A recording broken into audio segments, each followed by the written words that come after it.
We are prepping to go to the Silver Lake Beach Trail. Silver Beach Trail. And on this trail, I want to go over the 5 habits that have made the biggest impact on my journey. Okay, we're gonna do them backwards. So we're gonna start with number 5, which is clean your room, which means what it means, but also means other things.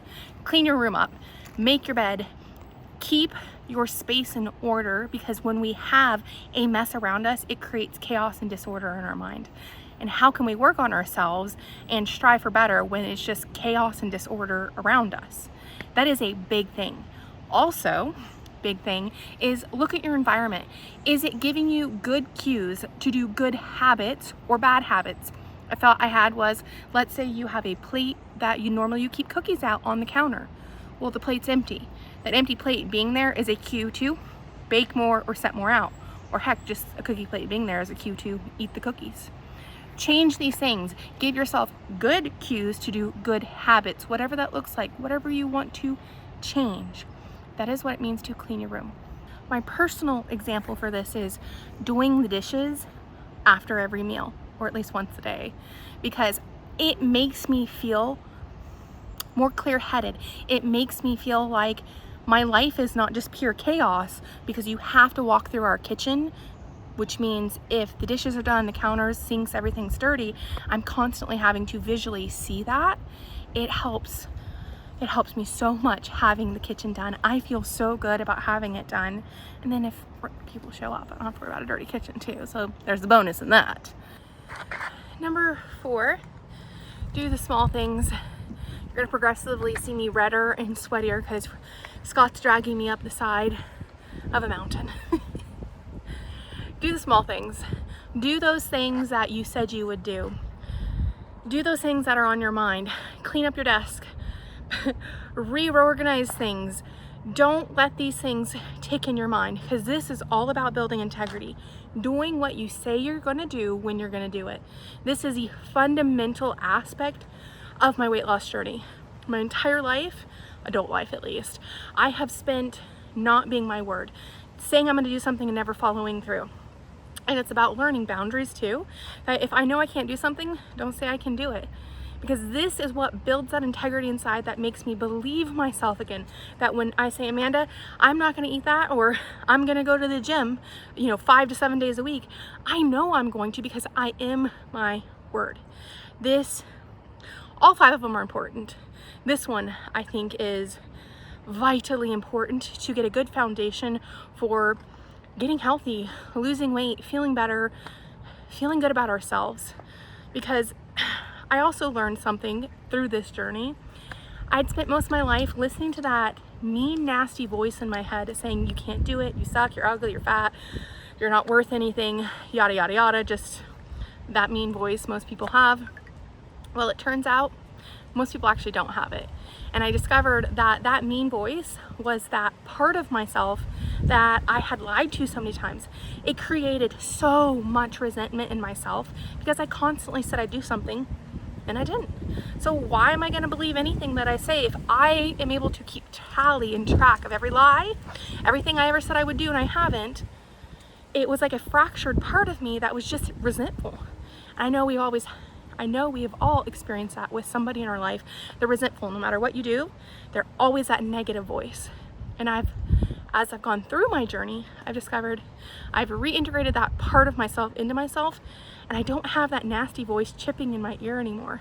It's gone, because being my word, and it takes time and repetition and consistency, but you can definitely get there too.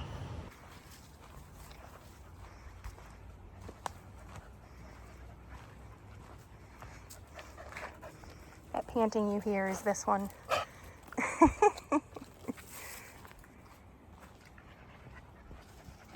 Number 3, restore your integrity.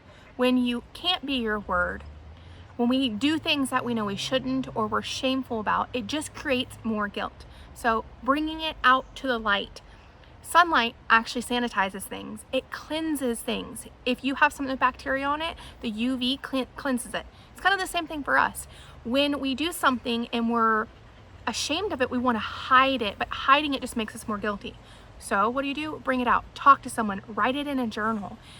It is so important to not let those things fester, because they do, and that's what they do, is they turn our hearts vile, and we become angry and resentful to ourselves. And this is not a plug for myself, but if you don't have someone you can talk to, come join our locals challenge. I've confessed when I've done something that I shouldn't have in there. Other ladies and gents have. It is a great place to restore your integrity by owning up to what you did and planning a better future. Like, okay, I ate bad this time because XYZ happened. Looking back on it, owning it, accepting it, forgiving yourself, and then what kind of barriers can I put in place to prevent this from happening again in the future? This is the third key to success. Number 2, plan ahead. I cannot tell you how many times through my journey I have not planned ahead and have wholeheartedly regretted it. Things like getting up in the morning, deciding what dinner is going to be ahead of time. Don't wait. Don't let yourself get hungry. And what I mean by that is, don't wait till 20 minutes before you normally eat and you're like, I don't know what I'm going to do, because then you're already hungry and you're going to want to go eat something bad. Plan ahead. Don't go to the grocery store hungry. That's a terrible idea. Let me tell you how I know that. Done it. If you're going to go out somewhere, Sadie, it's okay. Come here.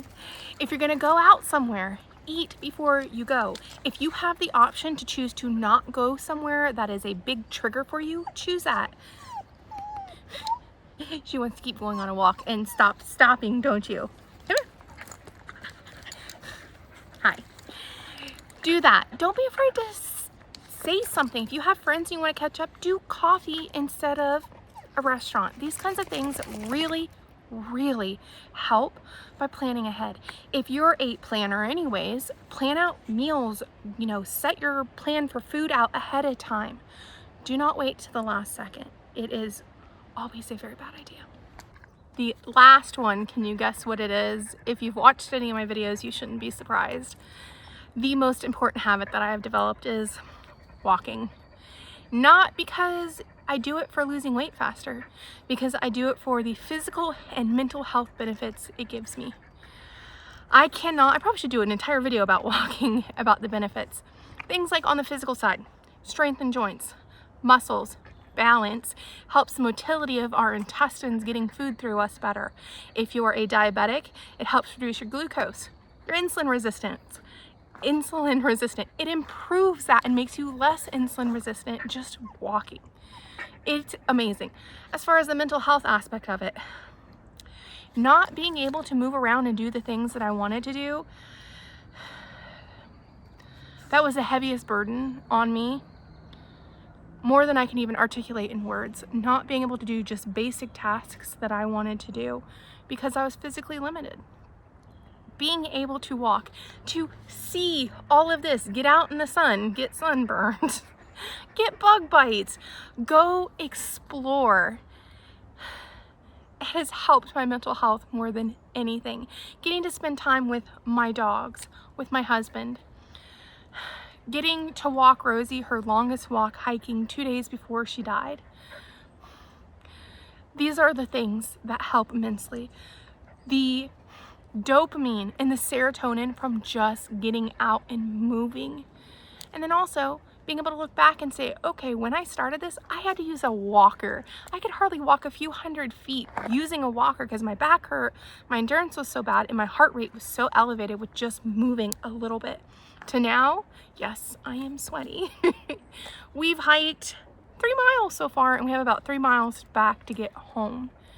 Being able to say that, being able to do things because I walked, like paddleboarding. It has been the biggest habit that's improved my life, hands down.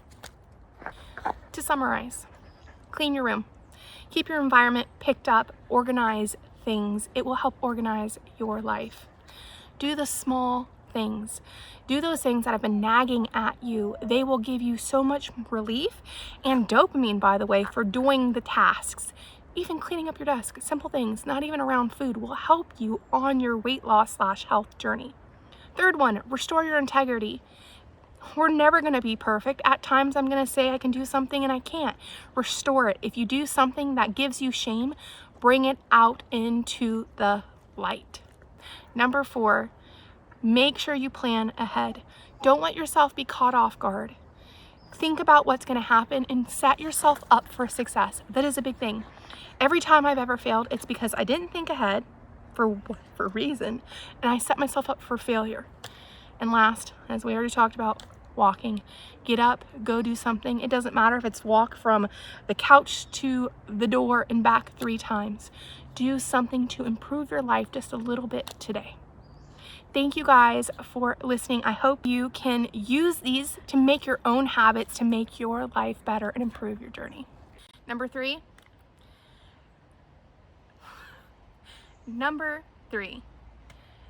What was number 3? Restore your integrity. Number 2. I just looked at it and forgot again. I hope you